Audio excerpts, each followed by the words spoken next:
Today, Pearl Harbor looks almost peaceful. Tourists come here to see a place that forever changed the course of World War II. But right inside this harbor, you can still see ships connected to that war. And that raises a simple question. Why are they still here?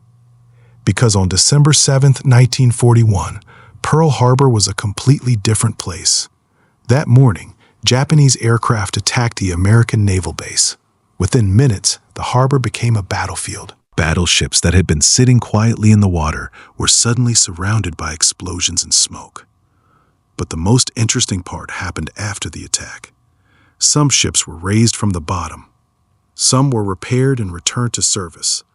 Others became a permanent part of Pearl Harbor itself. And today, when you look across the harbor, you are not simply seeing old warships.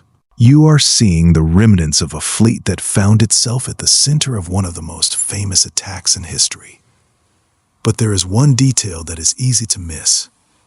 Not every ship you can see in Pearl Harbor today actually remained there after the attack. Some arrived much later.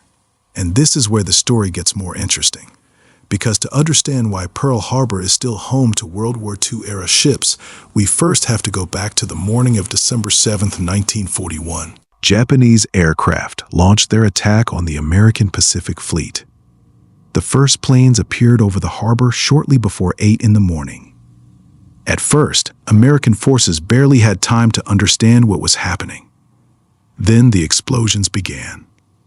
One of the main targets of the Japanese attack was right here, Battleship Row. And among those battleships was the ship that would become the most powerful symbol of the tragedy, USS Arizona. When a bomb struck near its forward ammunition magazines, the explosion was so powerful that the ship was torn apart. Arizona sank within minutes. Along with it, 1,177 members of its crew were killed. But the ship's story did not end there, because Arizona remained exactly where it sank. And today, its wreck is still beneath the waters of Pearl Harbor. The memorial that stands there now is built directly above the sunken battleship. That means when visitors come to Pearl Harbor today, they are literally standing above one of the most famous sunken warships in history. But Arizona was far from the only ship caught in this story. And that brings us to the main question of this video. If some of these ships were destroyed or sunk, where did the other World War II ships in Pearl Harbor come from? But Pearl Harbor did not become a graveyard of ships after the attack. Quite the opposite. For the U.S. Navy, this place became the beginning of an enormous recovery effort, raising what could still be saved, repairing damaged ships, and sending them back into the war. One of the best examples was USS West Virginia. On December 7, 1941, it was hit by multiple torpedoes and bombs. The ship caught fire, suffered severe damage, and eventually sank at its berth. It looked like the end. But West Virginia did not remain on the bottom. The ship was raised, repaired, and modernized. Then it went back to sea.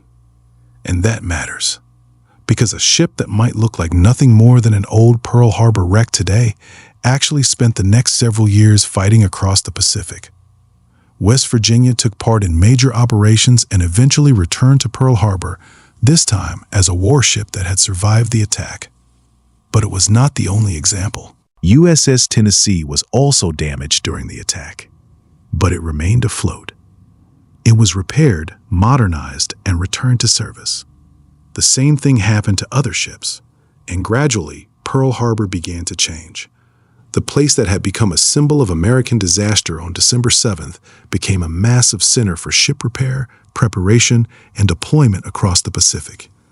But there is an important detail. When we talk about the ships of Pearl Harbor, it is easy to imagine that all of them stayed there forever. They didn't. Most of the ships that survived the attack left Pearl Harbor and continued fighting elsewhere across the Pacific. Some were so badly damaged that repairing them was no longer practical. Others, however, became some of the most important ships in the U.S. Navy. And that is why today's Pearl Harbor is more than a place filled with old warships. It is a place where you can see different fates of the same fleet. One ship remained beneath the water. Another was razed and returned to battle. Another survived the attack relatively intact and continued its service. And some ships disappeared from Pearl Harbor forever. But that leads to an even more interesting question. If most of the ships that survived the attack went on to fight elsewhere, why can we still see World War II-era ships in Pearl Harbor today? The answer isn't only about what survived the attack. It is also about what the Americans decided to preserve after the war. And this is where Pearl Harbor becomes more than a battlefield. Because after World War II ended, the question was no longer how to send these ships back into combat. It was what to do with them. Some were sold for scrap. Some were placed into reserve fleets. Others were eventually turned into museums, memorials, or preserved as reminders of what happened. And one ship became especially important: USS Missouri.